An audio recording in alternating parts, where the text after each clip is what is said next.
మీ ఇంటి వరకు ఫాలో చేయొచ్చా? వద్దు, ఇన్స్టాగ్రామ్ లో ఫాలో చేయి చాలు. ఇన్సల్ట్. వీడెవడో పోకిరీతోలో ఉన్నాడే. ఇప్పుడు నేను వెళ్తే నన్ను కూడా టీచ్ చేస్తాడేమో. నేను మాత్రం పట్టించుకోనబ్బా, సైలెంట్ గా ఎస్కేప్ అవుతాను.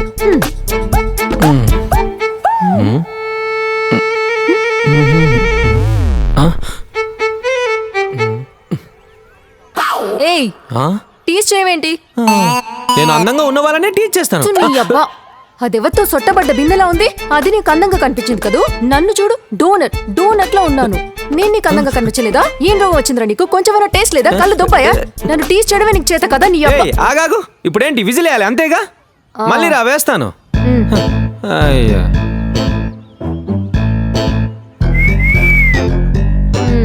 అలా రా దారికి. విజిల్ ఓకే, ఫోన్ నెంబర్ తీసుకునేంత అందంగా ఏం లేవు. తీరా, ఫోన్ తీసివు. ఇవ్వు, సేవ్ చేసుకో. ఫోన్ నెంబర్ ఓకే, లవ్ చేసి పెళ్లి చేసుకునేంత సీన్ అయితే ఏం లేదు. ఫోన్ ఇలా ఇవ్వు. తీసుకో నా అడ్రస్. రేపు మీ అమ్మ నాన్నని తీసుకుని మా ఇంటికి రా.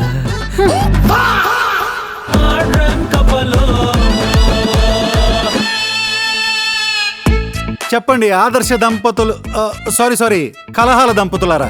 నా దగ్గరకు వచ్చి విడాకులు తీసుకునే లెవెల్లో ఏమేం గొడవలు పడ్డారు, ఏం ఘనకార్యాలు చేశారు? సార్, దీనికి ఒక ఫ్రెండ్ ఉంది సార్. ఇది రావడమే కాకుండా తనను కూడా తీసుకొచ్చి ఇంట్లో పెట్టుకుంది సార్. 24 గంటలు దాంతోనే ఉంటుంది. వీళ్ళిద్దరు కలిసి నన్ను పెట్టే టార్చర్ అంతా ఇంత కాదు సార్. స్మెల్ చూస్తేనే బిర్యానీ తిన్నంత తృప్తిగా ఉంది. ఏం రెసిపీ చెప్పావే? అయ్యో, ఇలాంటి పొగట్టలు నాకు అస్సలు నచ్చవు. సిగ్గేస్తోందబ్బా.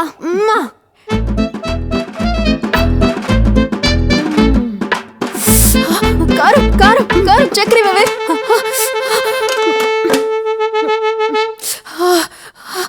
చీ, వండిందంతా వేస్ట్ అయిపోయింది. వేస్ట్ ఎందుకు అవుతుంది? నీ మొగుడు ఉన్నాడు కదా.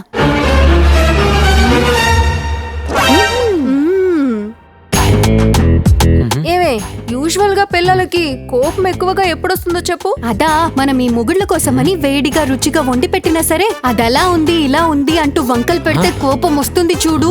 అదే మొన్న నా ఫ్రెండ్ వాళ్ళ ఆయన్ని చంపేసి పీస్ చేసి సూట్ కేసులో దాచింది. అదెందుకు అనుకున్నావు? ఏమండి, ఎలా ఉంది? మీకోసమే నేను స్పెషల్ గా చేశాను. చాలా బాగుంది, సూపర్ ఉంది.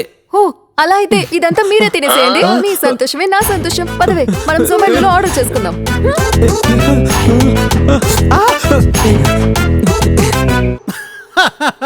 వినపడిందారా? ఏ కాలేజ్ అమ్మా నువ్వు చదివింది? ఈయన తక్కువ తిన్నాడా సార్? ఈయనకి ఓ ఫ్రెండ్ ఉన్నాడు. అతను ఎప్పుడు మా ఇంట్లోనే ఉంటాడు. అతను ఒక్కడుంటే చాలు, ఈయనకి ఇంకెవ్వరూ అవసరం లేదు. అతనితో టైం పాస్ చేస్తుంటే ప్రపంచంలో ఏం జరుగుతుందో అనే పరిజ్ఞానం కూడా ఉండదు ఈ మొహానికి. మావా, ఒకరోజు డాక్టర్లందరూ కలిసి అసెంబ్లీ ముందు బోర్డులు పట్టుకుని స్ట్రైక్ చేశారంట. ఎందుకు ఎందుకు అని ఎవరికి అర్థం కాలేదు. ఎందుకంటే ఆ బోర్డు మీద రాసింది డాక్టర్ కదా, వాళ్ళ రైటింగ్ ఎవరికి అర్థం కాదు కాబట్టి. ఏయ్, నిన్నే బజ్జీ అంటే ఏదో రకంగా ఉంది. వెళ్ళి పక్కింట్లో ఉన్న కుసుమా ఆంటీ దగ్గర బజ్జీలు ఎలా వేయాలో నేర్చుకోనరా. బానే చేశాను కదా. అయ్యా,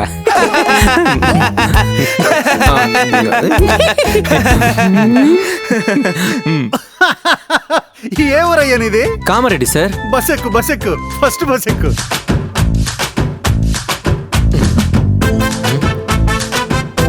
ఇదేంటే ఎప్పుడు ఎగురుతూనే ఉంటుంది, వేరే పనే లేదా? ఆకలేస్తుంది, అన్నం పెట్టు. కుక్కర్లో పెట్టాను, కూర్చొని వడ్డిస్తాను. ఏమండి, తన డాన్స్ చూస్తూ కుక్కర్లో బియ్యం వేయడమే మర్చిపోయాను. మావా, ఒకతను దేవస్థానం దగ్గర బార్ షాప్ ఓపెన్ చేశాడంట. ఆ దేవస్థానం పూజారులు ఆ బార్ చాలా లాస్ అయ్యి తొందరలోనే క్లోజ్ అవ్వాలని దేవుణ్ణి కోరుకున్నారంట. అయ్యో, బ్యాగ్ మర్చిపోయాను. ఏ ల్యాప్టాప్ మర్చిపోయాను, కాస్త తీసుకురావా? Thank you. కొద్ది రోజుల తర్వాత అక్కడ భూకంపం వచ్చి బారు కూలిపోయిందంట. అయ్యో, హెల్మెట్ ఏమో, హెల్మెట్ కూడా మర్చిపోయాను, కాస్త తెచ్చివా? భూకంపం తర్వాత ఆ బార్ ఓనర్ కోర్టులో కేసేసాడంట. ఈ పూజారులందరూ దేవుడిని కోరుకున్నందుకే ఇలా జరిగిందని. అప్పుడు పూజారులందరూ లేదు లేదు ఇది దేవుడి వల్ల కాదు అంటూ వాదించారంట. ఓ అయ్యో, టిఫిన్ బాక్స్. నిన్నే టిఫిన్ బాక్స్ ఇదే లాస్ట్ ప్లీజ్. ఇక్కడే ఉంది అసలు ట్విస్ట్. ఆ కోర్టులో ఉన్న జడ్జికి ఫుల్ కన్ఫ్యూజన్. ఏం చేయాలో కూడా అర్థం కాలేదంట. ఆ బార్ ఓనరు దేవుడి వల్ల జరిగింది, దేవుడి వల్ల జరిగింది అంటుంటే, ఇక్కడ పూజారులు మాత్రం దేవుడి వల్ల కాదు దేవుడే లేడన్నారంట. ఎలా ఉంది ట్విస్ట్?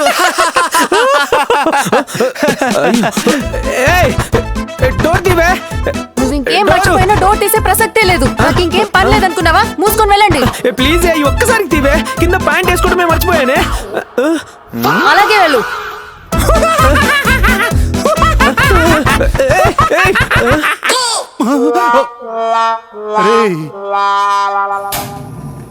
ఏ చాలా సింపుల్ అది, నేను నేర్పిస్తాను, ఒకసారి ట్రై చేయి. మీరు కూడా రండి, ఓ స్టెప్ వేద్దాం. నా వల్ల కాదు. ఏ పర్లేదు రండి. ಬರ್ತೀಯ ಹುಡುಗಿ ಕಾಫಿ ಡೇನಲ್ ಕಾಫಿ ಕುಡಿಯೋಣ, ಇಲ್ಲಾಂದ್ರೆ ಹೇಳು ದಾವಣಗೆರೆ ದೋಸೆ ತಿನ್ನೋಣ.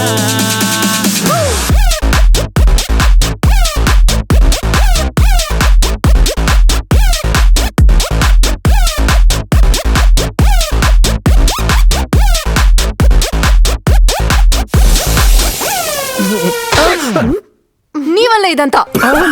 నేనేం చేశానే?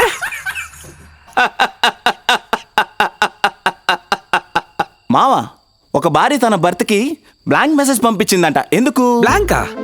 అదే మావా, ఖాళీ మెసేజ్. ఎందుకు? ఎందుకంటే ఆవిడ మొగుడు మీద కోపంతో మాట్లాడమే మానేసిందంట.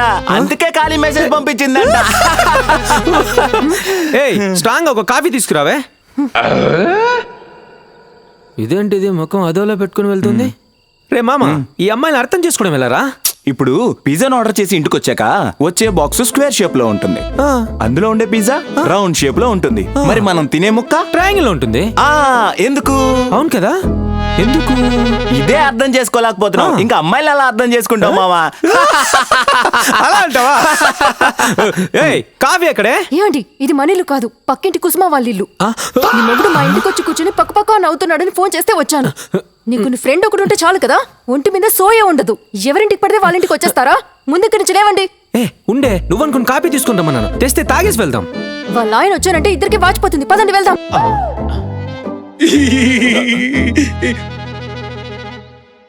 ఈ రోజుల్లో కపుల్స్ ఎలా ఉన్నారంటే, భార్యాభర్తలు ఒకరికొకరు టైం ఇచ్చుకోవడం మానేసి ఎవరో మూడో వ్యక్తికి ఇస్తున్నారు. ఇలా అయితే భార్యాభర్తల మధ్యలో బంధం ఎలా బలపడుతుంది? ఇదొక రకమైన క్యాన్సర్ లాంటిది. మీరింతవరకు చెప్పింది క్యాన్సర్ లో స్టేజ్ 1. స్టేజ్ 2లోకి వెళ్తే గనక మీ కథ ఎలా ఉంటుందో నన్ను చెప్పమంటారా? సారీ, నువ్వే నా ముద్దు బంగారం. సారీ, నేనే నీ జల్లో మందారం. సారీ. భోన్ చేసేటప్పుడు కూడా మన ఇద్దరి మధ్య తన అవసరమా? కాస్త పక్కకి వెళ్ళమను. మీ ఆయన నిన్ను నిజంగా ప్రేమిస్తే నిన్ను చాలా బాగా అర్థం చేసుకుని ఉండాలి. నీకు సంబంధించిన చిన్న చిన్న విషయాలు కూడా గుర్తుండి ఉండాలి. ఒకసారి టెస్ట్ చేసి చూడు. ఏమండి, నా ఫేవరెట్ కలర్ ఏంటి? Pink, black, purple. ముష్టి విధవ. నా ఫేవరెట్ కలర్ ఏంటో తెలియదు, కానీ వేరే వాళ్ళ ఫేవరెట్ కలర్ ఏంటో మాత్రం బాగా తెలుసు. వేరే వాళ్ళ మీద అంత ఇంట్రెస్ట్ చూపిస్తున్నావంటే నీకు నాకంటే వాళ్ళు అయిపోయారనమాట. అంత ఇంపార్టెంట్ నీకు ఒక పిల్లలు తప్ప. అంతే కదా కదా?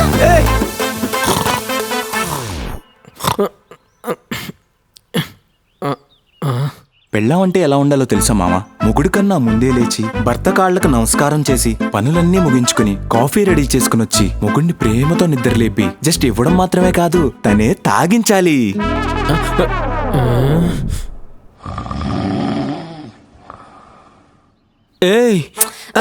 డిస్టర్బ్ చేయకండి. కాఫీనే పెట్టుకొని వచ్చి లేపండి. నువ్వు పెడితే బాగుంటుంది. పో, నా వల్ల కాదు.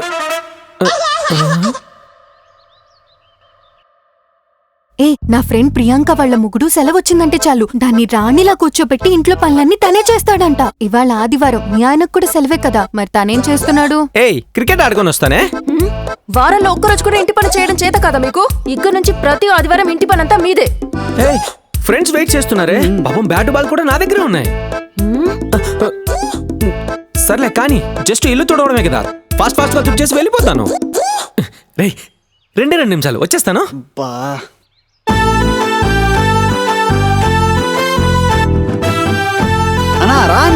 ఇల్లు తుడిచి మేడ మీద ఆరేసిన బట్టలన్నీ తీసుకొచ్చి మడతపెట్టి కిచెన్ లో పడున్న అంట్లన్నీ తోమి చికెన్ ఫ్రై బగారా రైస్ వండి ఆనియన్ కోసి ఒక లెమన్ జ్యూస్ చేసి తీసుకొచ్చి ఆ తర్వాత కావాలంటే వెళ్ళండి. వస్తా అంటే వస్తా అని చెప్పాలి, లేదంటే లేదని చెప్పాలి. ఏందన్నా నేను అసలు రే ఆగండ్రా, నేను వస్తాను. వద్దులే అన్న, తుడుచుకో. Depression. Wife must listen to their husband you know. నా ఫ్రెండ్ కుమార్ అండ్ వాడి భార్య ఎప్పుడైనా బయటికి వెళ్తే పెళ్ళం ఎలాంటి డ్రెస్ వేసుకోవాలో మొగడే డిసైడ్ చేస్తాడంట తెలుసా. ఏయ్, ఈ చీర బాలేదు, వేరేది కట్టుకోండి రా. చాలా బాగుంది, వెళ్దాం పద పద. ఇంత చిన్నదానికి చేసుకోవాలా పిచ్చిదానా? ఏయ్, నా ఫ్రెండ్ శిల్ప ఉంది కదా, దాని మొగుడు వారానికో ట్రిప్ తీసుకెళ్తాడంట.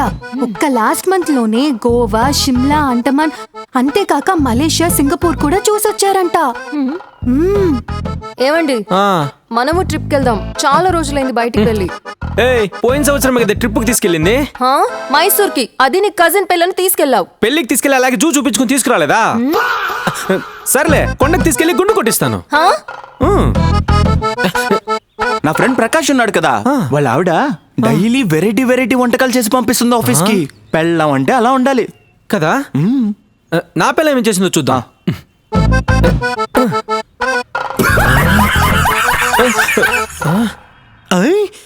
కరెక్ట్ సార్, మా కథ మీకెలా తెలుసు? స్టేజ్ 1 స్టేజ్ 2 కథ విన్నాం కదా. మీరు నా దాకా వచ్చారు అంటే మీ క్యాన్సర్ స్టేజ్ 3 దాకా వచ్చిందని ఖచ్చితంగా చెప్పగలను. పెళ్ళనేది నీ స్వేచ్ఛనే లాగేసుకుంటుంది. అన్నిట్లోనూ నిన్ను నీ మొగుడే కంట్రోల్ చేస్తుంటాడు. ప్రతిదీ తను చెప్పినట్టే జరగాలంటాడు. పెళ్ళం అంటే ముగ్గురిని దేవుళ్ళ చూడాలి. భర్తకి ఎప్పుడు ఎదురు తిరగొద్దు, ఎప్పుడు సేవ చేసుకోవాలి. నువ్వు స్ట్రాంగ్ అండ్ ఇండిపెండెంట్ ఉమెన్ గా ఉండాలి. సొసైటీ నిన్ను గౌతమ్ భార్య అని పిలవకూడదు. నీకంటూ ఒక ఓన్ ఐడెంటిటీ ఉండాలి. ముందు నువ్వు భోంచేయాలి, ఆ తర్వాతే తను తినాలి. తన్ని అప్పుడప్పుడు ఇగ్నోర్ చేస్తూ ఉండాలి, అప్పుడే నీ వాల్యూ పెరుగుతుంది. అది వేరే వాళ్ళ మొగుళ్ళు చూడు, బంగారం, ఆభరణాలంటూ ప్రతి అకేషన్ కి ఎక్స్పెన్సివ్ గిఫ్ట్స్ కొనిస్తారు. పెళ్ళమాది రాక్షసి రాక్షసి. వాడిలాంటి వేస్ట్ పర్సనాలిటీని నేను ఎక్కడా చూడలేదు. తొందరపడి పెళ్లి చేసుకున్నావు, నీ జీవితాన్ని నువ్వే నాశనం చేసుకున్నావు. చా, నీకింకా మంచి మొగుడు దొరికేవాడు. చాలా తొందరపడ్డావు నువ్వు. ఇప్పుడు మీ ముందు రెండే ఆప్షన్స్ ఉన్నాయి. ఒకటి క్యాన్సర్ ని చంపేయండి, మీ దాంపత్యం నిలబడుతుంది. లేదా మీరు విడాకులు తీసుకుని విడిపోండి. ఈ సార్, క్యాన్సర్ క్యాన్సర్ ఎవరు, సార్? వాళ్ళిద్దరి మధ్యలోకి మీరెందుకు వచ్చారు? మొగుడంటే పెళ్ళానికి కోపం, పెళ్ళం మీద మొగుడికి కోపం. దీనంతటికి మీరిద్దరే కారణం. డైవర్స్ వరకు తీసుకొచ్చారు కదా, ఇంకా ఏం సాధిస్తారు? మొగుడు పెళ్ళాల మధ్య చిచ్చు పెట్టకపోతే తను తన భర్తకి దగ్గర అవుతుంది. అప్పుడు తను నన్ను దూరం పెడుతుంది. అది నాకు ఇష్టం లేదు. తను నాతోనే ఎక్కువ టైం స్పెండ్ చేయాలి. ఎస్, మమ్మల్ని ఏం పని చేయమని పంపించారో మేము అదే చేస్తున్నాం. మా పని మమ్మల్ని చేసుకునేవ్వండి, మీరు మధ్యలోకి రాకండి. ఎవర్రా మిమ్మల్ని పంపించింది? చెప్పండి రా. మొగుడికి పెళ్ళం మీద హై ఎక్స్పెక్టేషన్స్, పెళ్ళానికి మొగుడు మీద ఇంకా హై ఎక్స్పెక్టేషన్స్. వాడెవడో మొగుడు అది ఇప్పించాడు ఇది ఇప్పించాడని, ఆమెవరో భార్య ఇది చేసింది అది చేసింది అని. ఇవన్నీ ఇంతకుముందు మీ మెదడులో లేవు. ఇప్పుడు మీ బుర్రలోకి ఎక్కించింది ఎవరు? మీ ఫ్రెండ్స్. ఎల్లప్పుడూ మీ ఇంట్లోనే మీతో పాటే ఉంటారు కదా, వాళ్లే ఈ క్యాన్సర్. సార్ ఏమంటున్నారు సార్ మీరు? సార్, మాకు అలాంటి ఫ్రెండ్స్ ఎవరు లేరు సార్. మా ఇంట్లో ఉంది మేమిద్దరమే.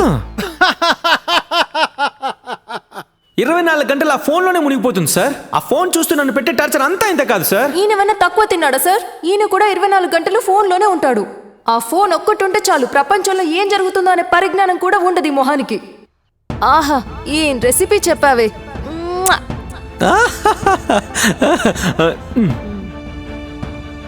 ఏమండి, రీల్స్ చూస్తూ చూస్తూ కుక్కర్లో బియ్యం వేయడమే మర్చిపోయాను. ఏయ్, ఒక స్ట్రాంగ్ కాఫీ తీసుకురావే. తన్ని అప్పుడప్పుడు ఇగ్నోర్ చేస్తూ ఉండాలి, అప్పుడే నీ వాల్యూ పెరుగుతుంది. అది వేరే వాళ్ళ మొగుళ్ళు చూడు, బంగారం, ఆభరణాలంటూ ప్రతి అకేషన్ కి ఎక్స్పెన్సివ్ గిఫ్ట్స్ కొనిస్తారు. ఫ్రెండ్ రూపంలో ప్రతిరోజు ప్రతి క్షణం మీతో ఉండేది మీ మొబైల్ ఫోన్. అందులో అడ్డమైన రీల్స్ చూస్తూ వాళ్ళు అలా బ్రతుకుతున్నారు ఇలా బ్రతుకుతున్నారంటూ మీ జీవితాన్ని మీరే నాశనం చేసుకుంటున్నారు. బుద్ధి లేదా మీకు? జీవితం చాలా చిన్నది. మీ అమూల్యమైన సమయాన్ని మీ ఫోన్కి ఇస్తారో లేక మీ పార్ట్నర్కి ఇస్తారో మీరే తేల్చుకోండి.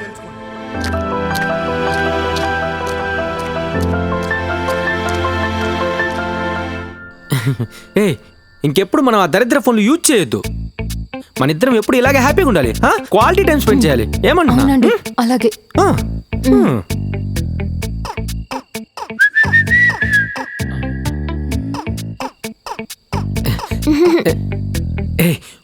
ఏదో మెసేజ్ వచ్చినట్లుంది. ఓకే, ఒకసారి చూసి వచ్చేస్తాను. వచ్చేస్తాను. ఒక ఊర్లో ఓ అందమైన అమ్మాయి ఉండేదంట. ఒక రోజు సడన్ గా చనిపోయిందంట. ఎందుకో చెప్పు. ఎందుకంటే సారీ నువ్వే నా ముద్దు బంగారం, సారీ నేనే నీ జల్లో మందారం.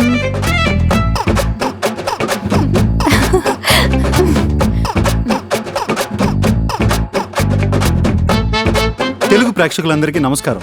మీకు ఈ కాన్సెప్ట్ అర్థమైంది అనుకుంటున్నాను.